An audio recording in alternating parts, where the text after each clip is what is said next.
আউযুবিল্লাহি মিনাশ শাইতানির রাজিম। আসসালামু আলাইকুম ওয়া রাহমাতুল্লাহ।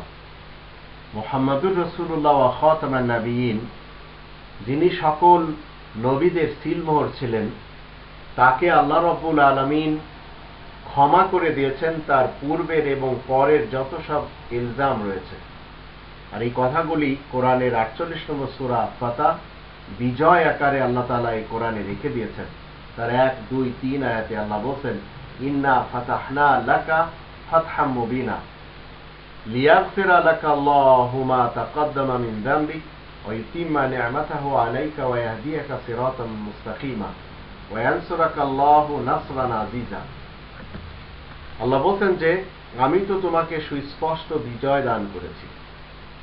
রাসূল কারীমের ব্যাপারে সুস্পষ্ট বিজয় আল্লাহ তাআলা তাকে দান করেছেন, যেন তোমাকে আল্লাহ ক্ষমা করতে পারেন তোমার পূর্বাপর সব দোষ ত্রুটি।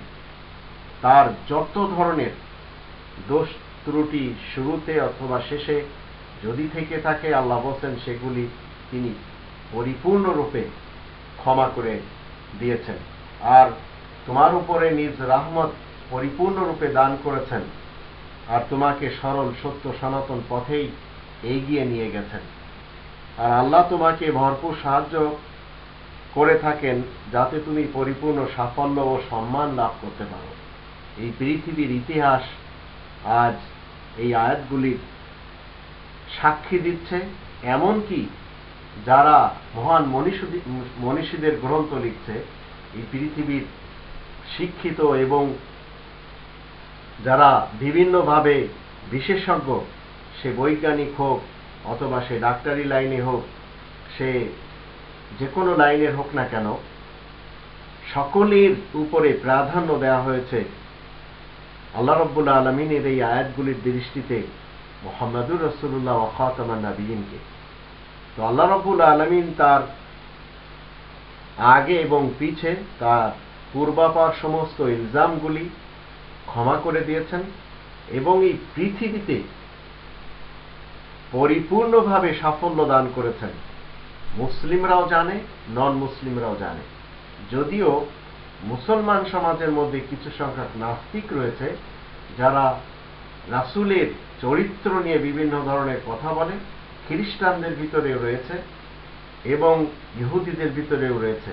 তবে মেজরিটি লোকেরা জানে যে রাসূল কারীমের ক্যারেক্টার ছিল কোরআনের চরিত্র। তবেই তো ৬১ নম্বর সূরা কলামের ৪ নম্বর আয়াতে আল্লাহ বলেন, ওয়া ইন্নাকা লাআলা খুলুকিন আযীম। চরিত্রের যে মহান শিখর, যে উত্তম শিখরে উপনীত ছিলেন মুহাম্মাদুর রাসূলুল্লাহ ওয়া খাতামান নাবিয়্যিন। এখন আমরা জানলাম এই আয়াতগুলির দৃষ্টিতে তাকে আল্লাহ তাআলা ক্ষমা করে দিয়েছেন। এতটা সত্ত্বেও তিনি এত বেশি ইবাদত করেছেন যে আল্লাহ তাআলা কোন একটি অর্ডারকে তিনি অমান্য করেননি। সব সময় আল্লাহ তাআলার অর্ডার মতে জীবন কাটিয়েছেন। আজ আপনার এবং আমার উচিত, যদি আমরা রাসূলের অনুসারী হওয়ার দাবি করি, তাহলে আমাদের কোরআনের আয়াতের উপরে আমল করতে হবে। কোরআনের উপরে তিনি যেভাবে আমল করে গেছেন আমাদের সেইভাবে চেষ্টা সাধনা করতে হবে। তাহলে আল্লাহ আমাদেরকেও ক্ষমা করবেন।